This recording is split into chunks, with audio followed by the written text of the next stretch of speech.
Good morning and welcome. We have seen that over the last year, many more people have considered or set up a new consultancy business due to the pandemic. We understand that taking the leap of faith to become a hospitality consultant can be daunting and a stressful time. However, it can also bring many rewards and exciting opportunities. So the Food Service Consultant Society International and the Institute of Hospitality, as well as the Craft Guild of Chefs, have come together to bring hospitality and food service consultants an online toolkit full of content designed to equip them with all the knowledge they need to develop their own consultancy business, which does include advice on marketing, finances, cybersecurity, legal, and the all-important looking for new work. In this session, we are especially looking at the starting up as a consultant and information established consultants wish they had known. And I'm delighted to welcome our panel, so I will hand you over to our host, Mark Taylor. Thank you. Thank you, Julian. Good morning, everyone, and welcome to this webinar, which I hope, on behalf of all of our panelists, you're going to find interesting and actually get something out of it, because that's actually the objective.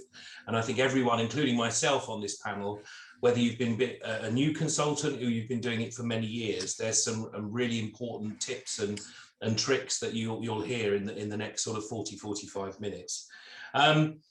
So without further ado, I'm going to introduce our panelists and just get them to explain a little bit about themselves, and then we'll move on to some questions. So firstly, I'd like to welcome Giovanna Grossi from Source Intelligence. Giovanna.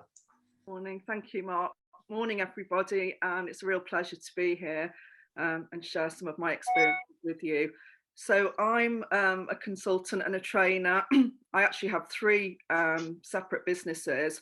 My first business I launched in 2016, Giovanna Grossi Hospitality, when I left my full-time role at the AA. I was a hotel and restaurant inspector and went on then to head up the inspection team. So I was there for 18 years, which is a long time, and felt that it was time to focus on what I loved, really.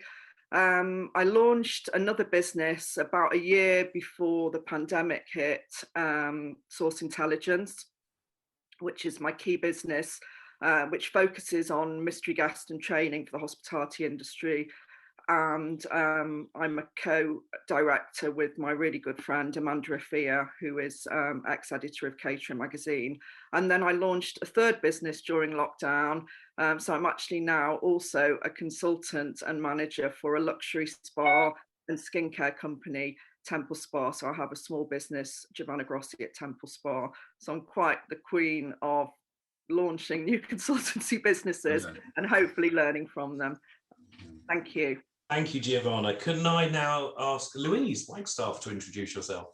Yes, thank you, Mark. Lovely to be on the panel today. So I'm a chef by trade, and I worked at Unilever for 15 years. And then I left and set up my own food chef consultancy business. It was an easy move for me to make because I had two small children under 5. And I've had Dishes by Design has now been trading for 12 years. And it's a nice consultancy lifestyle business that I thoroughly enjoy being part of. Thank you, Louise. Now back to our chair, and in his capacity as a consultant, Julian, would you like to introduce yourself? Yes, I'm Julian Edwards. I'm Managing Director of GY5 Food Service Consulting. Actually, this June represents 25 years of independent consulting. And so I'm delighted to be chair of FCSI, also a fellow of the Institute of Hospitality, and chef by trade, and I've done nothing else but catering. So I represent all things consulting, but 2 weeks ago I was mopping a floor in the kitchen because of a flood. So it's still a very much hands-on role. Why I mentioned that, I don't know. Thank you, Julian. And last but by no means least, Ken Winch, if you'd like to introduce yourself, Ken. Thank you, Mark. Hello, everybody. Ken Winch, designer.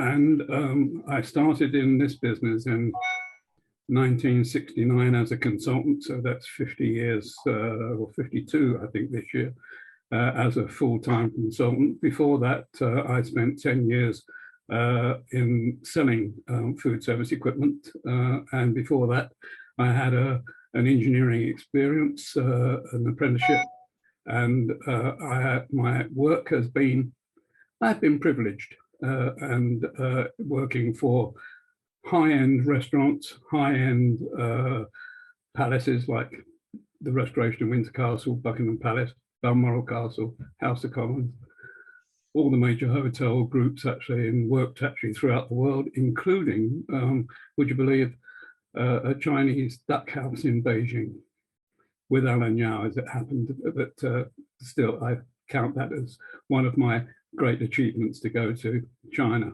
and build them a duck house restaurant. But yeah, the rest of my life has been involved actually with family and this business, and very much involved with FCSI, where I became a member in 1981 as a founder member UK. I went on to serve on the European EMI board, before it was EMI, in fact, and became chair, and went on to be president worldwide, and was made a fellow in 2009. So that's me. Thank you, Ken. So we've got some questions which we're going to put to selected members of the panel.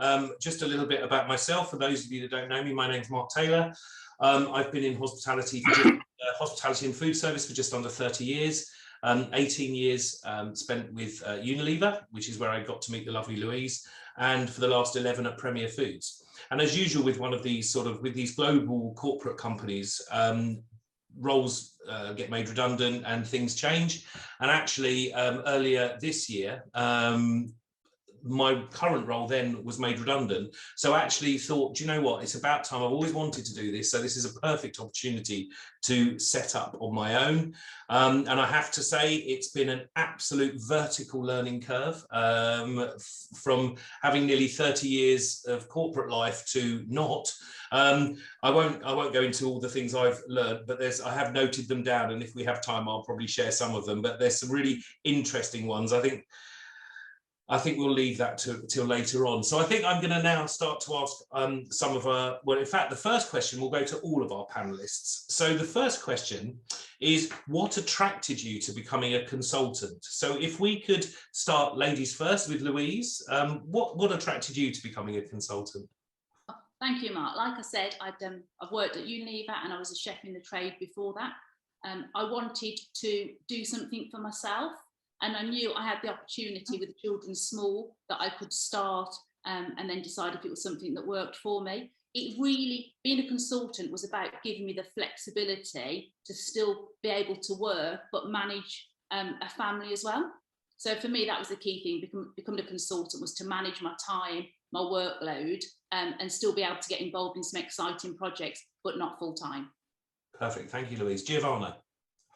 I think it all boiled down to sort of my passion. I spent my lifetime in hospitality. My parents had 2 busy restaurants, which I was heavily involved in. I spent 18 years at the AA. And it was a bit of a turning point in my life. The year that I decided to do this, I was 50. I'd recently lost my long-term partner, and I kind of thought, life is short. I loved my role at the AA, but there was lots of things that I loved more, and I wanted to focus on those. And that was sort of the training and development.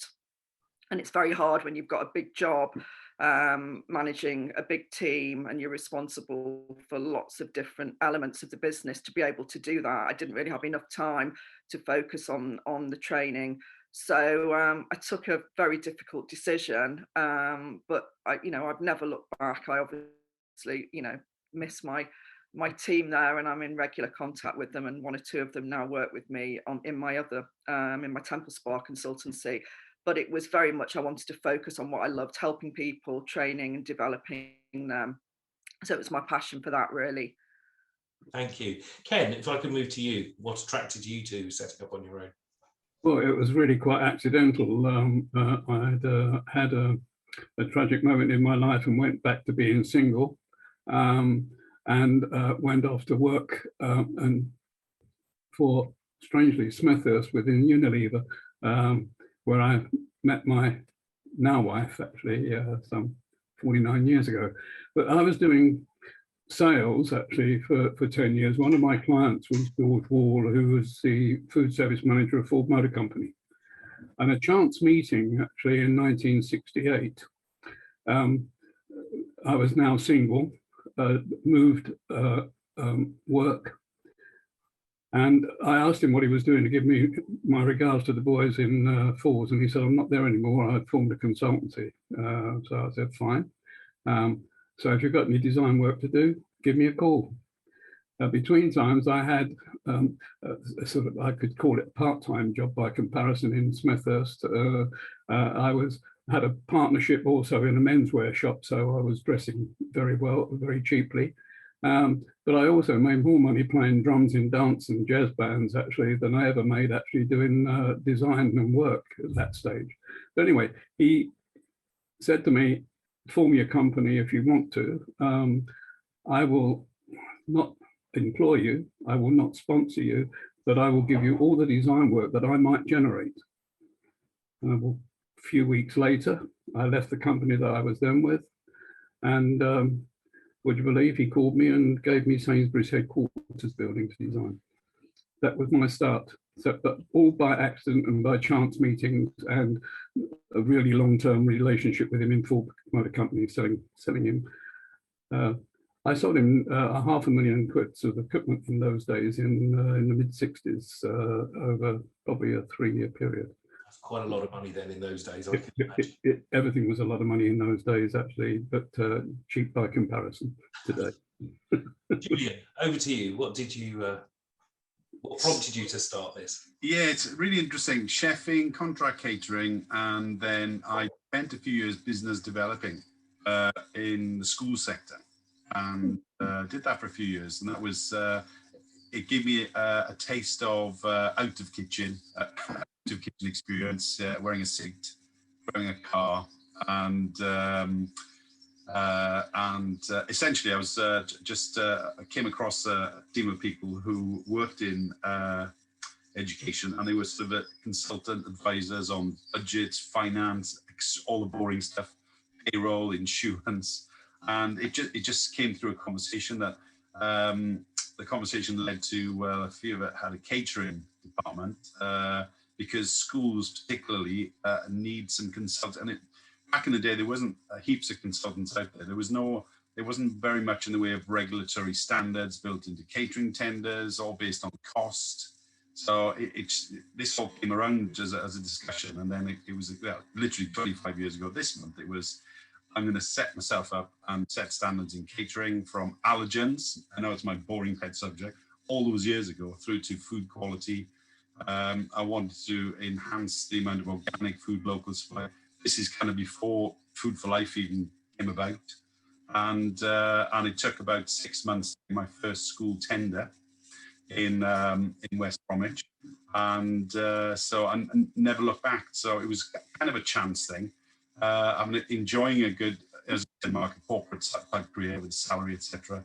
And I've not looked back. So there's peaks and troughs. I've done 95% of 90% of my work is in education. So I think it's because I had understanding of the market and awareness and wanted to do something to improve it, and it just fell into the term consultancy.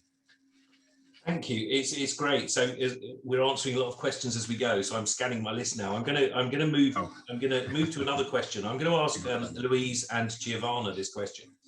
So what were your initial biggest worries about running your own consultancy business, Louise? Okay, thanks, Mark. I mean, for me, it's got to be the legal and the financial side of it, because when you're employed, you just get paid every month, and it's quite easy, and work put all the procedures and everything in place. So for me, it was making sure that I set myself up correctly and financially, and also just managing the cash flow, my P&L, my day-to-day forecasting, so that I've got a nice profitable business, but I know exactly where I am. And there's a big challenge actually for me was when I was getting new clients was, I don't accept 90-day payment terms. And that is really quite important, because as a consultant, you don't need lots of outlay or to do lots of work for somebody, and you're lucky if you do some work now, you've got it for Christmas. It's it is really key to keep a hold on your cash and your finances and be bold and ask for the money, either up front or in short payment terms, so that you set that going forward. A very good bit of advice there. And Giovanna, what about yourself? I guess slightly differently. Less that side, because I got a degree in accountancy, and I'd had a big role in our family businesses, so I kind of knew that side of it. I suppose it was, you know, walking away from my dream job in a big brand, and holiday pay and company car, to, you know, will the demand be there for what I'm doing? Will people want me? Which actually in the end I didn't have to worry about. I've still not finished my website for my first business, and I never had to sort of go out and look for business. It came to me, so I was really lucky. Maybe not having a regular salary, so, you know, how will that work? That was a concern. I suppose going from managing a big team and working in a big organization with lots of other people, you know, would I be isolated, sort of being on my own? Which my first consultancy business, it was very much, it's me, you know, and I still have that business, and it's just me doing everything. So that was sort of, I suppose, a concern, but you know, it's all worked out. It's all been great. Thank you. I mean, a different question for Ken and Julian, really. So when you started your consultancies, who did you turn to for advice on setting it up? If I can ask Ken first on that one. In 1969, there were no, to my knowledge, anybody else actually doing a truly professional independent consultancy service.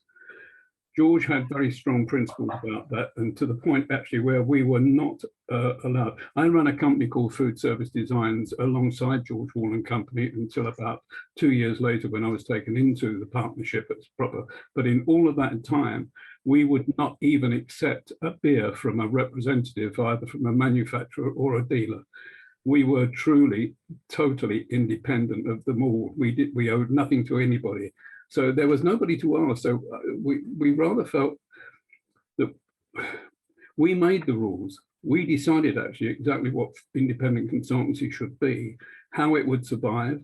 And I'd like to think actually that it became, you know, a sort of a role model for others coming into the business. There were other people out there doing consultancy. When I was selling equipment, I was representing one person who was doing red brick universities, and I was going out there as one of his staff. And the company were paying him all of 10% of everything that he recommended, and he was doing all the red brick universities at the time. So it was big money from his point of view, not very much money from my point of view as his representative, but it told you how to write a report back to somebody who was getting paid much more than I was at the time. But no, it was, I think we set the rules. I think that we established exactly what consultancy should be, and I'd like to think actually that that was the forerunner and the foundation on which and that's long before. 69 is a long time before 1981, when I first heard and joined the FCSI and all of those principles as well. So yeah. Okay, Julian, over to yourself. I think in the early days, I did get some help. My colleague was an accountant, and he came from the sort of insurance field. And his early sort of discussions would be never ever think or dare think about fiddling tax, national insurance, PAYE. They will know. And so I'm glad I've never been caught out there. And always keep your accounts absolutely pristine. You imagine you work for yourself technically, and I've never fiddled a penny. Because I don't know how, which is fine. That was good advice. I do remember there was a lovely lady who was running the, if you like, the consultant client services of Surrey Council. I'm going back many years now. So she'd run the tenders for schools across Surrey, and for some reason we got together. And she'd be a wealth of experience when it comes to EU tendering, or if you like, public procurement type protocols. But if I think back, a bit like what Ken is saying, probably about 5% of that was seeking some help and advice. The rest of it, literally, I mean, certainly when it comes to equipment, to this day there are allied members in FCSI I need help on information. I've been very lucky there. I have lots of people to contact. I don't pretend to know everything, and I'm one for collab. And this isn't a spin opportunity. I do ask colleagues all the time about certain things, including Louise, our administrator at FCSI, without but a lot of it is you are setting something up yourself. It was quite unique. Nobody was doing what I was doing, setting new food standards, new organic supply, allergen stuff. So there's a lot of research. You've got to get your head around getting it right. But from day one, you're putting your own stamp on it. So, thank you. I think that's a very good point. I think the next section is quite pertinent to everyone listening in, because I think this is going to be sort of the section that we share a couple. I'm mindful of time. Tips and tricks. I should have mentioned at the beginning, if anyone's got any questions, if you use the Q&A section at the bottom of the screen, Karen and Louise are in the background managing the questions. So if you've got any questions for us, we can ask them at the end. I think, speaking from someone, as I said earlier, who's come from 30 years of corporate, I think there's a few things that I decided would be really complicated to do and actually turned out not to be. And the things that I thought would be really easy to do proved to be the most complicated. Setting up a company from scratch, I thought was going to be a bureaucratic nightmare. It wasn't. It took 24 hours for my company to be set up. Whereas I thought opening a business bank account would be the easiest thing in the world. And I sent my application in on the 12th of April, and this week I get the approval. So that's quite a long time when you can set up an account overnight these days, not in a business account.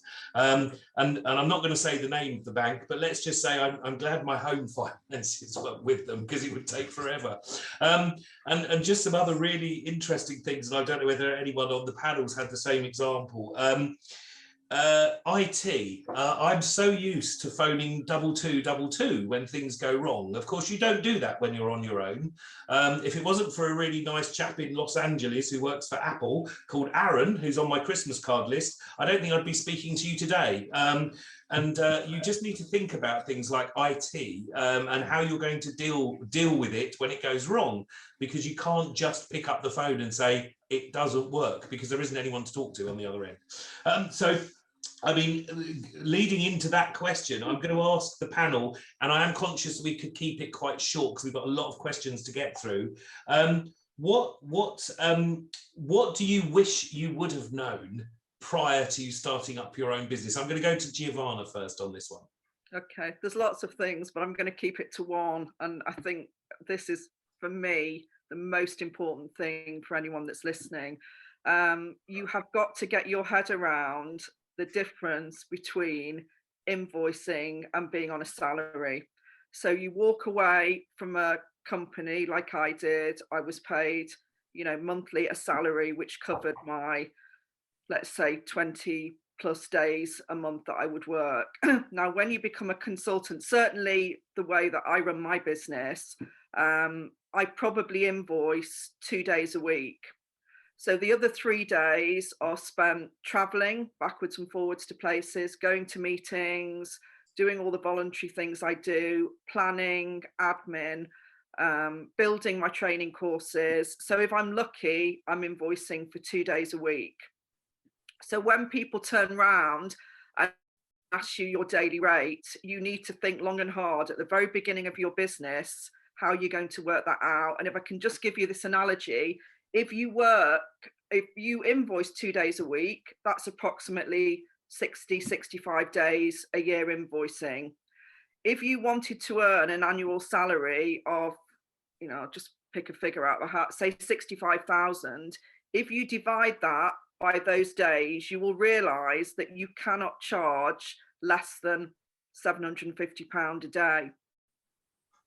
And that sounds a lot, and you might want to sort of change it depending on what you're doing. So, for example, if I go and spend a day with somebody and just have to arrive there and look around and give them advice, that's one rate. But if I have to do a training day, I have to spend at least another day building that. So I have to factor that in. You have to be mindful that your daily rate is going to be very different to what it was when you were getting a salary and you were being paid for every day. And that is the biggest piece of advice I can give to anybody, because when you come to balance the books at the end of the year, if you've undersold yourself, you will be earning a lot less than you anticipated. Very, very wise words, Giovanna. Louise?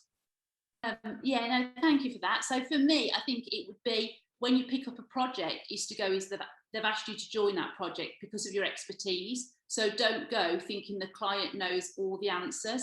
I think it's really important at the beginning of a project to thrash out and ask every silly question, and don't assume that they know things like the food standards for all 4 nations for schools, and the difference of all the legislation for hospitals, that the changes are coming in 2024, and the calorie counting, that they're aware of all of those and the impact on the project. I think that's what you bring when you come from the industry, is all of that knowledge that actually you don't realise that everyone else hasn't got. So my key would be, when you get involved in a project, really establish the scope of the project and the knowledge that you are bringing to that project. Outside, for me, as just being a chef, you say, oh yeah, no, I'm just a chef. I no longer don't rock up and say, I'm just a chef. I run a business and I work within the food business. But it is a change of mindset, and to understand that they don't know that information. Julian? Thank you, Louise. It's time management for me. Wish I'd known back in the day how to affect it. Really, 25 years later, I'm just as bad. But I think that's the inherent, maybe not with other colleagues present today, but you're looking at the next project, you've got a pile of work to do, you've got to forward think about a pipeline. Now it's done salesy, and it's very hard to try and stop. So I think if I'd have gone on a brilliant time management course with some professionals like colleagues here, probably are better than I am, I think that would help. But time is, when we look at work-life balance, it's, I think I'm getting there now. It's taken a while, but that's through my own lack of perhaps discipline in previous roles. But time management, and that's something which I'd advise anybody to try and aim to knock off at a certain time on a Friday. Thank you. Ken, what would your biggest Well, I'd endorse everything that everybody said so far. Actually, our difficulty was in those days, before anybody had consultancy, and even now, the difficulty in pricing a contract, actually, just how much time you're going to spend. And every one of them, you fly by the seat of your pants. You don't know who your competition is. You know that a lot of people are going to be cheap. We compete all the time, actually, with the dealer designers, actually, which is not an easy task. I've never found out how much their hourly rate is. One of the other things that I found, actually, it was important to get at least a half dozen credit cards to take you through all the difficult times that you were going to have of your cash flow. It's incredible just what you can achieve, because when you do get your invoices paid, then you can pay them off, actually. That's not the problem. But the other thing that I found more than ever was how to cope with what I was letting myself in for by signing these most incredibly formal contracts that were going to bury me, actually, for the rest of my life, actually, because I didn't understand and couldn't afford the legal advice, actually, to read through them. And I think they're overstated, actually, for many of us. The other thing, actually, was how volatile it was. You're either too busy to find work, or too busy doing the work, actually, because you have no work. This reap and sow is the most complex thing. The other thing, actually, which Julian just touched on, actually, which is, I think, the most difficult when you're working on your own, actually, is this work-life balance. Yeah. I've been told, actually, by my family, actually, that my work-life balance actually was all work and no balance. Actually, my hobby and my life and my absolute passion has been food service. It's not truly true, actually, but you've got to be careful that you don't give that and they have that impression of you. Work-life balance is, I think I probably failed to get that balance right. I think it's a really tough call to make, that one, and I completely understand how difficult it can be. So I'm going to move it along, because I think, you know, there's lots of things that you want to know from us. So we all learn from mistakes. I think we're all guilty of doing that, and I think mistakes are a good way of actually improving, you know, how you perform and how you work. I mean, I think the biggest mistake I found was that don't just rush into buying everything. I made the mistake of signing up for a trial period of Xero, the accounting software, but then I decided to get myself an accountant. And the first thing she said to me is, do you use QuickBooks? And I said, no, I've signed up to Xero. So she went, well, is it a free trial? End it. Because actually, as part of my fee, you get QuickBooks, and I can see it and you can see it. So I think there's some real things. So one of the things I definitely mistake was rushing in and doing everything because I thought I should. But actually, you need to take a step back, speak to the people you need to speak to, and they might be able to supply or help you with the things that would have cost you money, but actually don't cost you money because they're built into someone else's fee. So on the mistakes line, I'm gonna ask if I could ask you all to be quite brief, or to the people I'm going to ask. Julian, what was the biggest mistake you've learned along the way that taught you loads? Biggest mistake, I can't think of any. Maybe because they've been, or learning. Should we use the word learning? What was the biggest learning you made? Yeah, I think I do trust everybody, and I take things at face value, and I've been bitten on the behind a couple of times. When it comes to procuring and outsourcing, you really have to test things. I'm talking equipment, supply and design, and management consulting here. You really have to have your wits about you, because you can be overwhelmed with a bit of fun. So I built in quality assurance mechanisms and testing points throughout the process to make sure there's no flannel. So when I do a final interview with the client team, I say, well, we're meeting 3 companies today. It's a bit of a MasterChef presentation. It's going to be overwhelming. It's going to be delicious.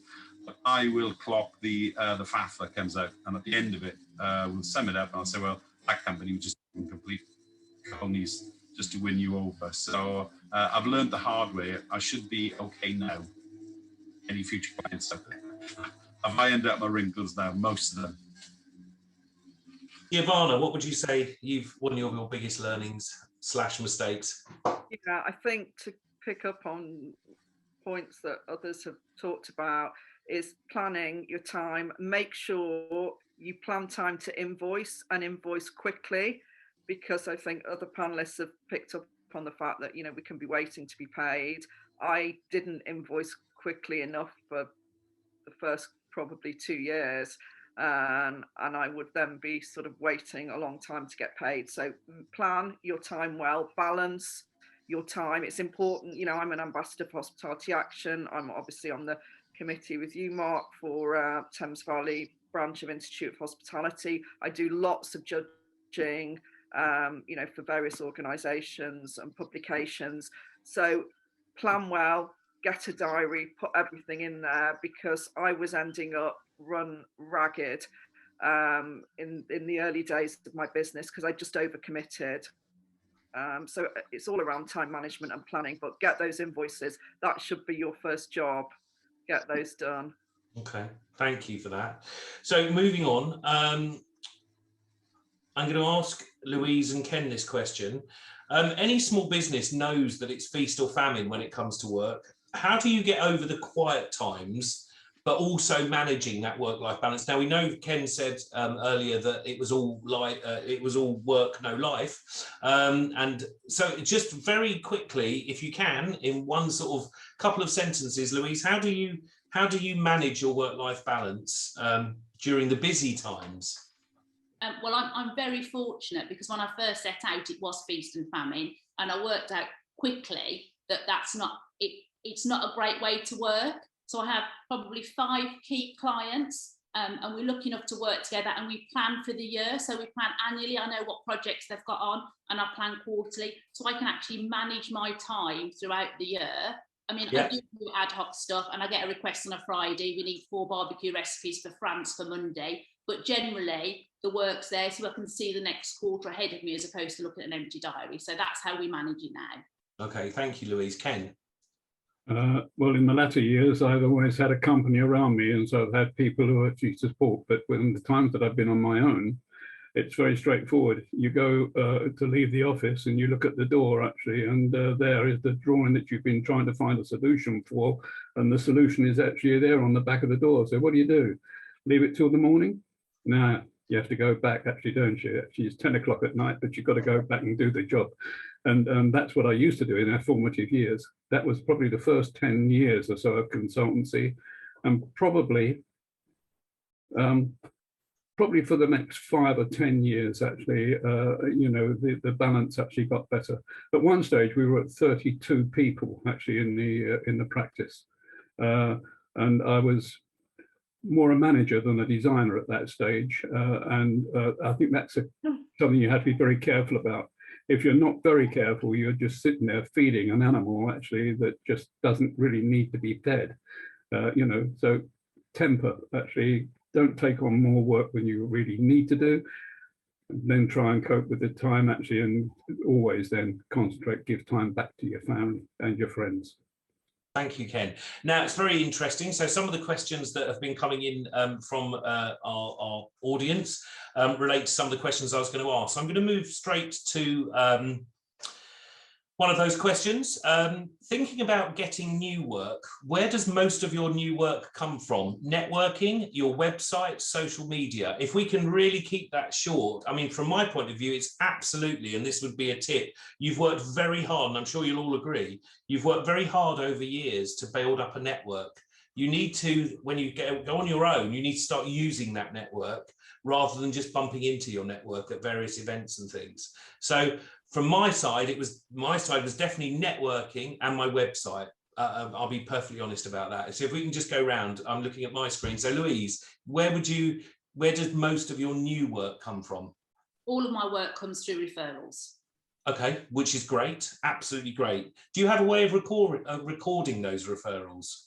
Or do you? No, I have a CRM system, and we also have a reward system. So if someone introduces us to a new client, then there's a reward system in place. But all of the work comes from referrals. But what I find is when somebody is referred to you, the first thing they do, because they don't know you, is they go and look at your website. So I think your website is key to reflect that your service offers, because that was one of the things that I did during lockdown, actually, is I did a quick revamp because it probably didn't reflect the services that I offered 10 years on. So. Okay.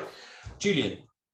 Yeah, word of mouth, pretty much. But I think it's time to step up the use of IT. We do have a reasonable website. We do use social media. I'm hoping we do get some interest from there, but 99% is word of mouth. Giovanna? My hospitality work, it's all recommendations, really. People that knew me prior, other people that have used me that recommended me. In my new business, in my Temple Spa business, it's very much social media is a key factor, and clients that introduce their friends to my business, and I do reward them for that. So we have a reward system, which is great to be able to do that. And finally, Ken. Very simple, word of mouth, actually. So ever since I can remember, a reputation goes a long way, and it's important to create that. More latterly, I just sit and wait actually for someone who's kind enough to ask me. I am not rushing out to get work. I am not marketing myself anymore. I'm enjoying more time with the family and catching up, actually. Look, I've done all the hard work, I sit back now and think of the some of the rewards. And why wouldn't you? That's what I say. Well, quite actually. But having said that, I've got 2 inquiries this week, and I can't tell you how excited I am to think I've just done 2 fee proposals, and suddenly I've got the potential of some work, and I honestly, I'm buzzing. Good. That's what we like to hear. Yeah. Another question from our audience: if you could get advice on just one area of your business, what would it be? I'm going to ask Julian on this one. SEO, whatever that means, putting my rankings up. I'm fed up looking up GY5 catering consultants, and I'm on the 3rd page. So I would love that, and I think it may be time to invest in it. We are number one. We're a market leader in education. We have been for 25 years, but on the Google rankings, we're number 400. Okay, Louise, what about you on that one? Sorry, Mark, what was the question? If you could get advice on just one area of your business, what would it be? Well, last year I actually did a 12-week training program at Cranfield University about how to grow my business. So I would say that was the key thing, to take it from a one-man consultancy business to make it into a business that was a brand that was beyond myself. So that is what I'm still working at the moment. Okay, and another thing's coming. Ken, this is actually not a question, but very interesting from someone we all know very well, which is Jackie McPeak. And Jackie's put, I'd like to thank Ken for his sage advice and support when I was privileged to sit next to him at an FSCI Christmas lunch in December 2017. He offered wonderful advice. Also, thanks to Julian for his ongoing support. So there you go. There's a referral that you can all put on your website straight away. Thank you, Jackie, for that. It was rather nice because Jackie sat between the two of us, and I was telling her, actually, I was asking her first of all how much she was charging. Actually, there was a very important thing, because it goes back to something actually that other people have mentioned. You know, being too cheap means that you don't know what you're talking about. So you've got to put a value, and that's the thing that I learned most of all, actually, to put a value, actually, your worth, your true worth to the client who knows nothing, theoretically. But I turned around to Julian at that dinner, lunch, wasn't it, Julian? And I said to him, how much do you charge? Tell Jackie how much you charge. And that's what it's all about. And he did. That's what it's all about. That comes down to network and referrals. So there you go. I'm gonna have to start thinking about winding up, but I think I'm going to ask this, and this might come across as we're all going to say the same thing. I'm going to ask you all, with so much change going on at the moment, we've lived through the worst of a pandemic. The hospitality industry has probably had its most challenging period ever. And there's so much changing, albeit sometimes weekly, with so much change in all sectors of the hospitality industry. Do you think this is a good time to be a consultant? So I'm going to start, Louise, if I could ask you that first. Yeah, thank you. I think now is as good a time as any to be a consultant. I think the big question is, do you want to be a consultant? Because I think it's not for everybody. There are some risks to take. And you have to put yourself out there. So for me, I think it's a very good opportunity, and there's definitely some changes coming, but you know, it's got to be something you want to do and have the support around you to be able to do it and persevere, because it won't happen overnight. I would say it probably takes, you know, 3 months, 6 months till you start invoicing, and probably a year to get a decent revenue if you're starting from scratch. So just be aware and plan for that. Okay, Giovanna, thank you. Yeah, similarly, I don't think it's ever about the time. It's, do you have the passion? Because whatever you're going to do, you've got to be passionate about it. You've got to be realistic. You've got to be well planned. And I think diversify slightly. So, you know, I've diversified in the last year because a lot of my business was completely on hold. And, you know, it's been great. And I've followed another of my passions, and I will be able to do those things alongside each other. But you really have to be disciplined, well planned, and very, very passionate about what you do. Okay, Ken? You know, after 50 years in consultancy, I'm probably the wrong person to ask this question. Just enjoy the bad times, enjoy the good times. Consultancy will always grow. Actually, I know this by what I think might be my competition actually now, but also remember actually, the most important thing is, and this is just advice actually, learn to listen. Very key. Stop speaking, learn to listen, because you're going to learn much, much more than that actually by that. And the most important thing from my point of view, and one of my passions has been FCSI, of course, don't actually keep taking from your industry. But give back, actually participate, give back, actually contribute, actually, and don't bite the hand that feeds you. Okay, very fair point. And Julian? Yes, I would say yes, it's a good time to become a consultant, because I can't think any other way. But in this time, we pivoted and we become a supplier relief COVID centre, so we can help caterers and their clients navigate financing. We've done COVID audits as part of our food safety and general catering audits. So we've sort of managed to ride this through, but we've learned new skills. So it's if you've got something that you're really good at and you keep telling the boss about it, and the boss goes, "Oh, talk about it next appraisal," that's the time to. So if you're in that zone now, yes, it is a good time to do it on your own. And there's people here on this screen today who can help you through it.